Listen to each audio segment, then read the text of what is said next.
देश के आधिकारिक गोल्ड रिजर्व का जो हिस्सा विदेशों में रखा हुआ है उसे तेजी से भारत वापस लाया जा रहा है। पिछले 6 महीने में रिजर्व बैंक विदेशों से करीब 64 टन सोना भारत वापस ला चुका है। सितंबर के अंत तक भारत का कुल गोल्ड रिजर्व 880 टन दर्ज किया गया, जिसमें कि 575 टन से ज़्यादा सोना भारत में है और लगभग 290 टन सोना विदेशों में। इसके अलावा करीब 14 टन सोना अलग से डिपॉजिट में है। सर, केंद्रीय बैंक अपना गोल्ड जो है वो विदेश से अपने देश में वापस क्यों ला रहा है? क्या स्ट्रेटजी इसके पीछे है? रीज़न क्या दिखाई दे रहा है इसके पीछे?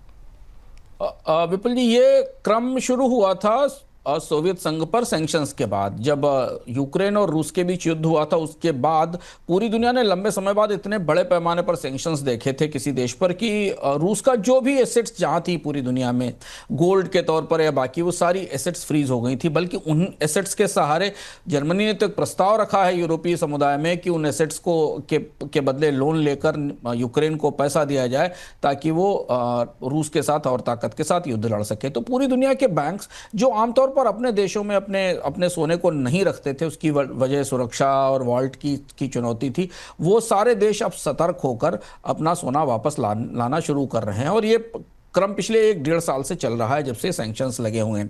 इसमें भी खासतौर पर ज़्यादातर सोना बैंक ऑफ इंग्लैंड की वॉल्ट में रखा जाता है और कुछ ग्लोबल सोना अमेरिका की वॉल्ट जो फोर्ट नॉक्स है उसमें रखा जाता है। तो भारत में आरबीआई धीमे धीमे करके इस सोने को भारत में ला रहा है और अन्य देश भी ला रहे हैं, क्योंकि किसी भी समय अंतर्राष्ट्रीय स्तर पर माहौल बदलने के समय में अगर प्रतिबंधों जैसी स्थिति आती है तो फिर ये बड़ी एसेट है जो फ्रीज हो जाती है, जब्त हो जाती है। और इस बीच रिजर्व बैंक ने 30 साल के ग्रीन बॉन्ड के लिए यील्ड पर कैपिंग जो है लगाने की योजना है, लगा सकता है। रिपोर्ट के मुताबिक यील्ड को 7.18% पर कैप किया जा सकता है।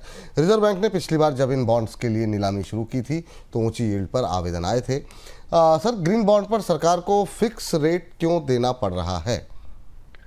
ग्रीन बॉन्ड की पिछली पहल सफल नहीं हुई, ये बात स्थापित है। आरबीआई ने जो पिछला ग्रीन बॉन्ड ऑक्शन किया था, 30 साल का पेपर है, 30 साल का के कर्ज के लिए है, उसे कैंसिल करना पड़ा था क्योंकि निवेशक लंबी यील्ड मांग रहे थे 30 साल के लिए और वो आरबीआई उस समय उतनी यील्ड देने को तैयार नहीं था। तो पहली बार ऐसा होने जा रहा है जब 30 साल के बॉन्ड के ऊपर 7% से ऊपर की यील्ड को फिक्स करके कमिट किया जा रहा है। यह कोशिश इसलिए की जा रही है कि इस बार ऐसा ना हो कि बॉन्ड का लॉन्च या बॉन्ड का जारी करना असफल हो जाए, फेल हो जाए और उसे रोकना पड़े, क्योंकि लंबी अवधि का बॉन्ड है, निवेशकों को ज्यादा रिटर्न की गारंटी चाहिए। और ग्रीन बॉन्ड का एक्सपेरिमेंट भारत में हाल में ही शुरू हुआ है, जहां पर तमाम रिन्यूएबल परियोजनाओं के लिए और अन्य जरूरतों के लिए इस तरीके के बॉन्ड जारी किए जाते हैं। तो यहां से एक नई बहस भी शुरू होगी बाजार में और एक नया बेंचमार्क भी बनेगा कि अगर एक लॉन्ग टर्म बॉन्ड पे फिक्स्ड यील्ड के साथ आरबीआई पॉलिसी के तौर पर वो बॉन्ड लेकर आता है तो फिर आने वाले दिनों में इस तरीके के और भी इंस्ट्रूमेंट बाजार में देखने को मिलेंगे।